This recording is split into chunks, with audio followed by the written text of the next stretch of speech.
हाँ तो दोस्तों, कैसे हो? सभी मेरे हिसाब से अच्छे होंगे।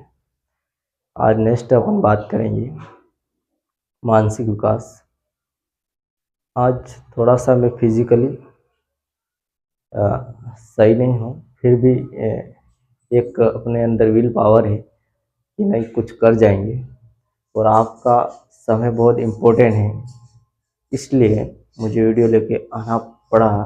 और मेरे खुद के अंदर भी इच्छा है कि ये मुहिम जारी रहेगी, हम जीत जाएंगे।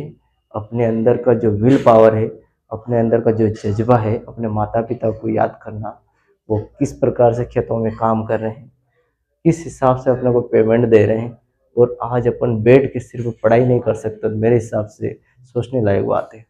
तो आज बात करेंगे अपन मानसिक विकास, मेंटल डेवलपमेंट। इस टॉपिक को पढ़ने से पहले अपने माइंड सेट होना चाहिए कि मेंटल मतलब माइंड की बात कर रहे हैं। मानसिक क्रियाएं जितनी भी है, अपने मेंटल की जितने भी मानसिक क्रियाएं हैं, वो सारी की सारी चीजें मेंटल डेवलपमेंट टॉपिक के अंदर आए। वहाँ पिछला जो टॉपिक पढ़ा था उसमें शारीरिक विकास मतलब फिजिकल के बारे में बात की थी, और अब हम मेंटल मतलब मानसिक क्रियाएं जितनी भी होती है वो सारी चीजें आ गई है ना। तो बात करेंगे यहाँ पे, हरलोक ने स्टेटमेंट दिया है। क्या दिया है? हरलोक ने बोला है कि कोई भी दो बालक उठा लो, आपके आस पड़ोस के उठा लो, हमेशा समान बालक नहीं मिले।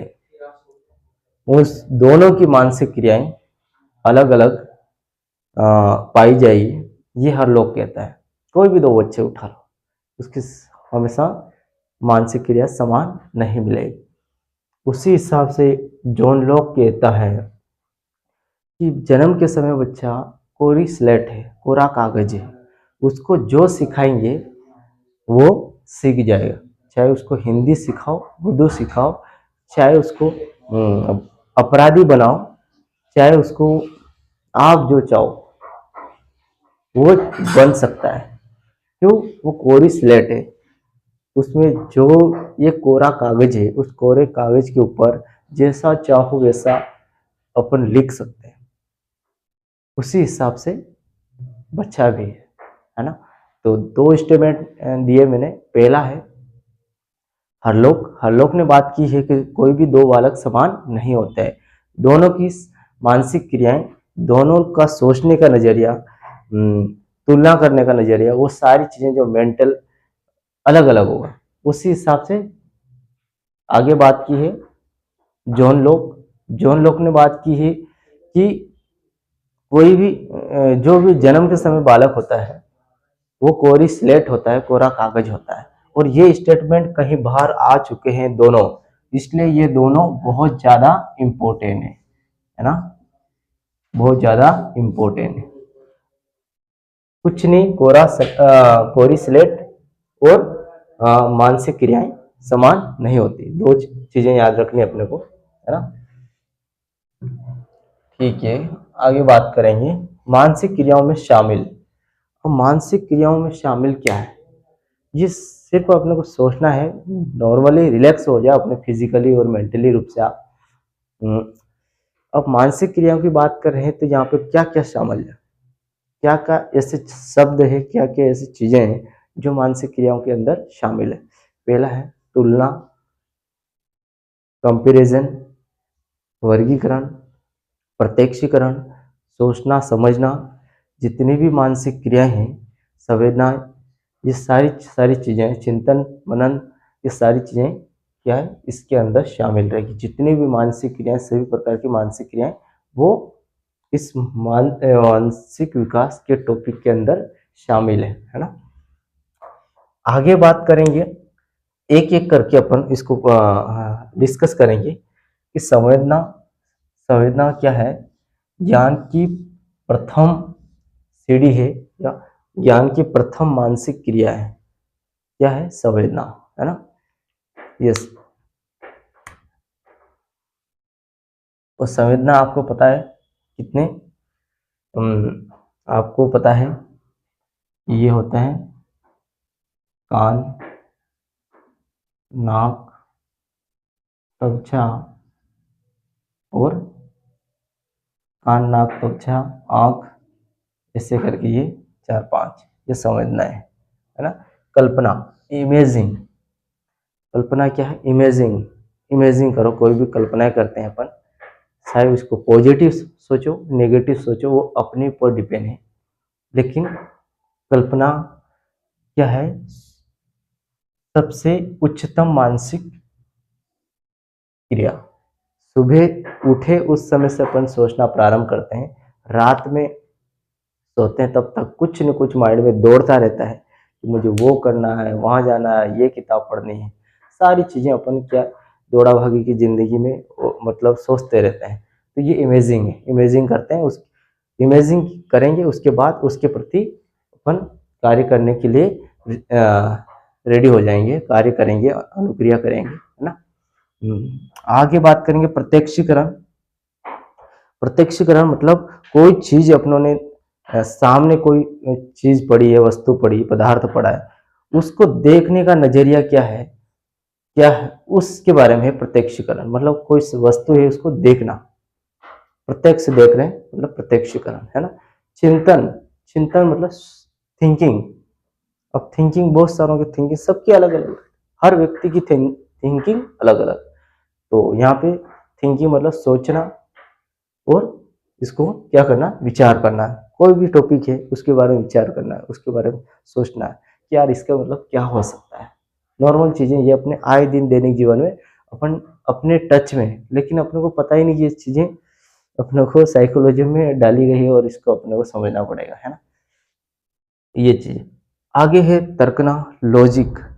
आज कोई ना कोई लॉजिक लगाते हैं, कोई सवाल हल नहीं हो रहा है तो अपन क्या करेंगे, लॉजिक लगाएंगे। या गणित में कोई ऐसी चीजें आ गई, रीजनिंग, पूरी की पूरी रीजनिंग है, लॉजिक के ऊपर डिपेंड है ना।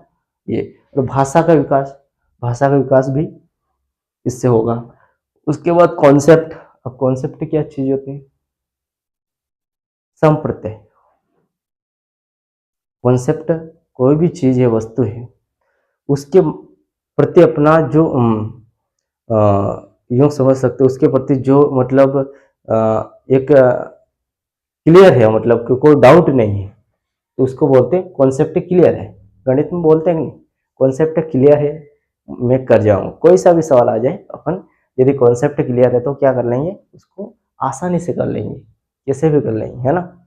ये उसके बाद यहाँ पे बच्चा क्या करता है, शैशवावस्था की बात करें, यहाँ पे क्या करता है कि बच्चा यहाँ पे मानसिक क्रियाओं में समस्याओं का समाधान करते हैं, ये मानसिक क्रियाएं शामिल है। अब अलग अलग अवस्था में, शैशवावस्था, बाल्यावस्था और किशोरावस्था के बारे में बात करेंगे कि शैशवावस्था में कौन कौन सी मानसिक क्रियाएं करता है, बाल्यावस्था में कौन कौन सी करता है, किशोरावस्था में कौन कौन सी करता है, और इसको मानसिक विकास पर प्रभावित करने वाले कारक के बारे में पढ़े, है ना।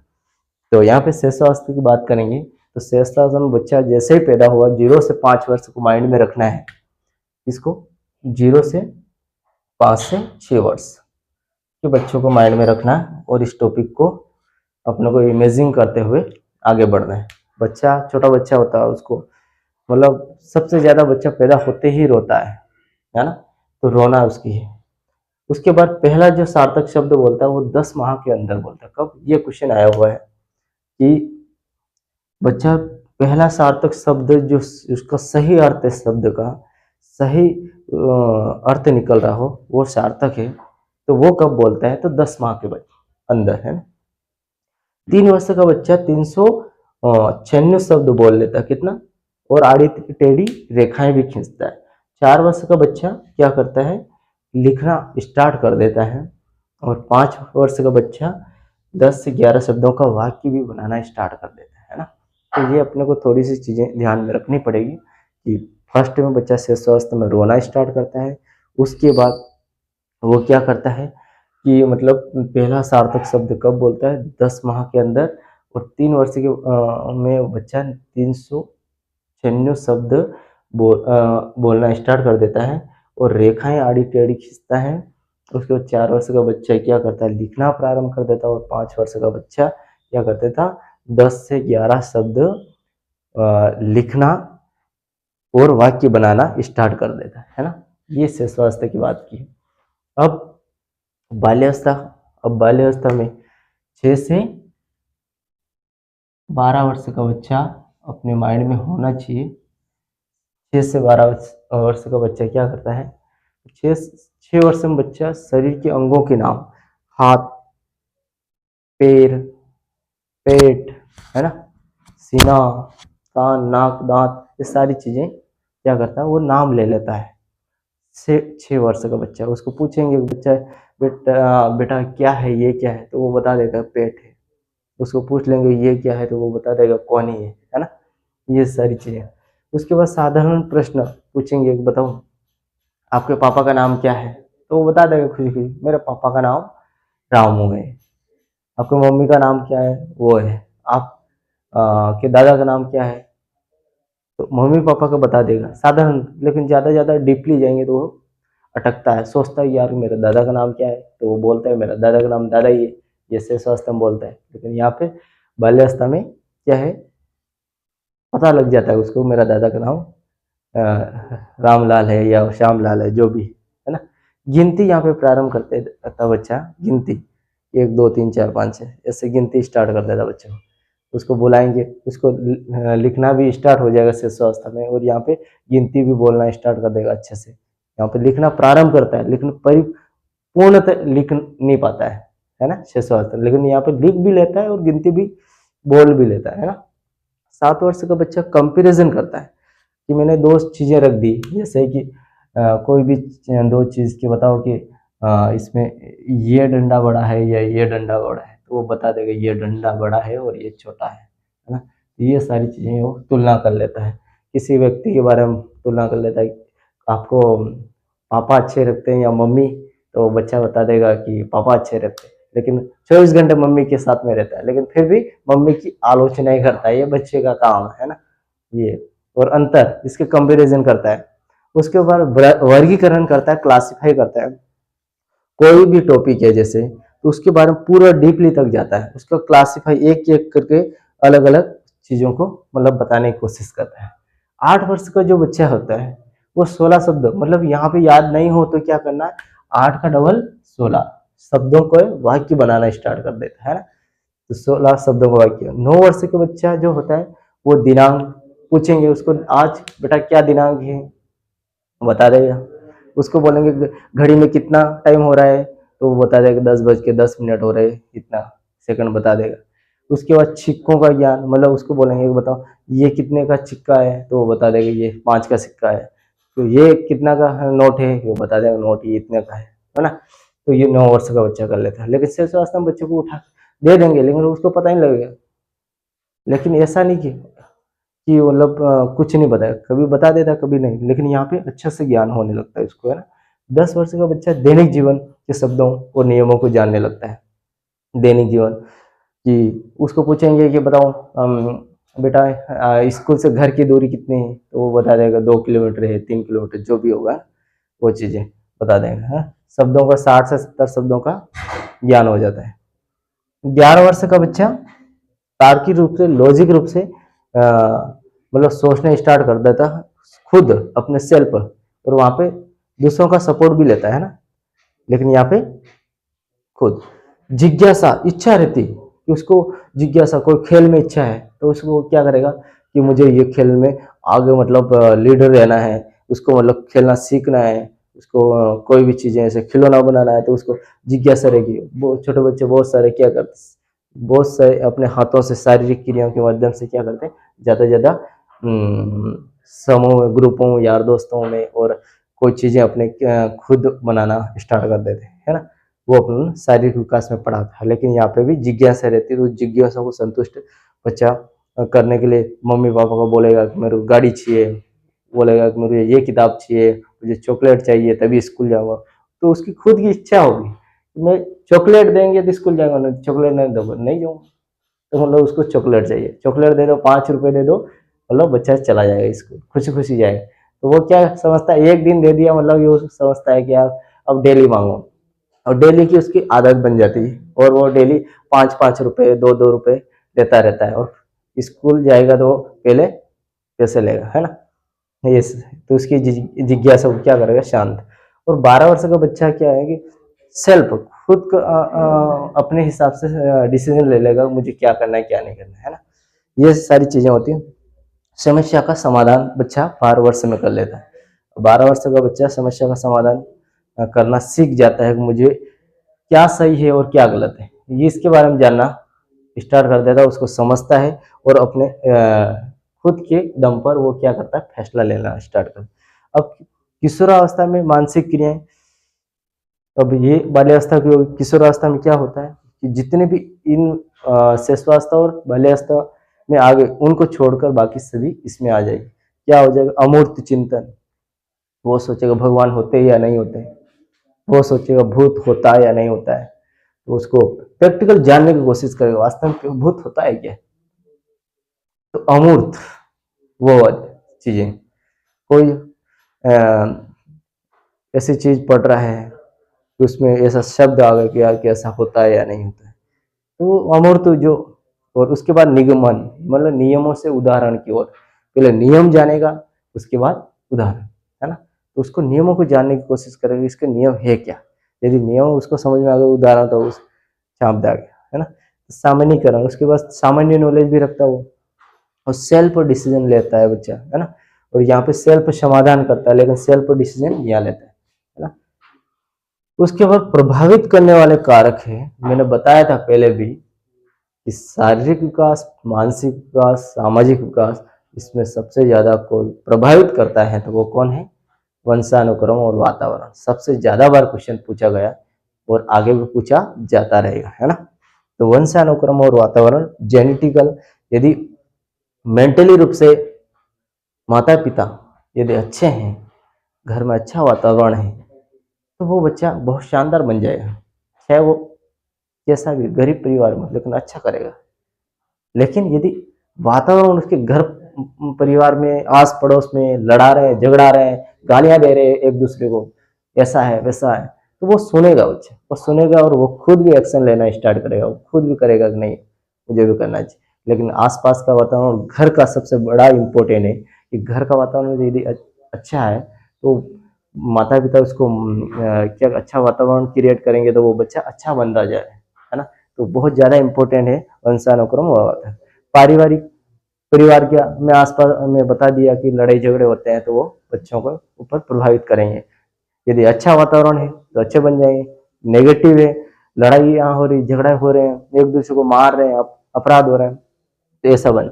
आर्थिक स्थिति भी प्रभावित करती है। यदि आर्थिक स्थिति अच्छी है तो बच्चा शानदार भी बन सकता है, और आर्थिक स्थिति कम है तो बच्चे को कई दिक्कतों का सामना करता है। लेकिन मैं ये नहीं मानता हूँ, क्योंकि आर्थिक स्थिति हमारे सामने भी इतनी मजबूर थी, इसके बारे में अलग से वीडियो बनाऊंगा मैं।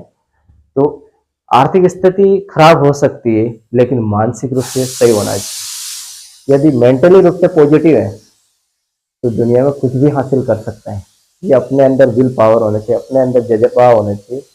बाकी ठीक है कि कुछ चीजें हैं अपने को आर्थिक स्थिति प्रभावित करते हैं, लेकिन वो अपने को रोक नहीं सकती, उसका दम नहीं उसके अंदर के, मतलब अपने को रोक सके। प्रभावित करेगी, प्रॉब्लम आएगी, लेकिन उसके समस्याओं का समाधान करते हुए आगे बढ़ना चाहिए। नहीं तो उन समस्याओं के सामने घुटने टेक के रोते रहो, कोई सपोर्ट नहीं करेगा, नहीं करेगा। आज के टाइम में नहीं करते, कोई घर वाले सपोर्ट नहीं करता है।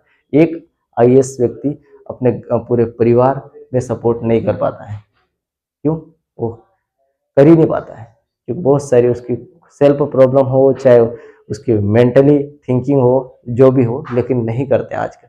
इसलिए अपने को खुद को खड़ा होना पड़ेगा। दशरथ माझी जैसे ने ऐसा काम करके देखा है कि जिसकी वजह से उसने पहाड़ तोड़ के उसको रास्ता बना दिया। तो आप भी कर सकते हो, दुनिया के हर इंसान ने किया है तो अपन भी कर सकते हैं, है ना। तो शारीरिक स्थिति भी प्रभावित करती है। शरीर से बीमार है, मेंटली मतलब डिस्टर्ब है, शारीरिक रूप से फिजिकली डिस्टर्ब है, तो प्रभावित करेगी। लेकिन मैंने पहले भी कहा है कि डिस्टर्ब होंगे, प्रॉब्लम आएगी, लेकिन उसकी औकात नहीं है एक अपने को क्या कर सके, रोक सके। जिंदगी के अंदर जो जज्बा है तो वो राजनेता भी बहुत शानदार बन सकता है, वो एजुकेशन डिपार्टमेंट में शानदार बन सकता है, वो कला संस्कृति में शानदार बन सकता है। उसके अंदर वो स्किल है, उस स्किल को कोई रोक नहीं सकता यदि उसके अंदर है ना। तो प्रभावित करती है लेकिन रोक नहीं सकती, उसके अंदर कोई औकात नहीं है कि अपने को रोक सके।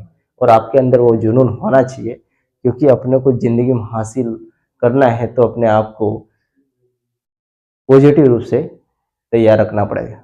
विद्यालय और शिक्षक भी प्रभावित करते हैं। यदि विद्यालय का वातावरण पॉजिटिव है और शिक्षक अच्छे से गाइडेंस कर रहे हैं तो कहीं ना कहीं अपने को बहुत ज्यादा प्रभावित करते हैं, क्योंकि 6 से 7 घंटे बच्चे के जो है विद्यालय शिक्षक से जुड़ा रहता है, और वहां से बहुत सारे बच्चे भी रहते हैं और विद्यालय भी रहता है, टीचर का मोटिवेशन भी रहता है। यदि अच्छा वातावरण है तो सीखेगा।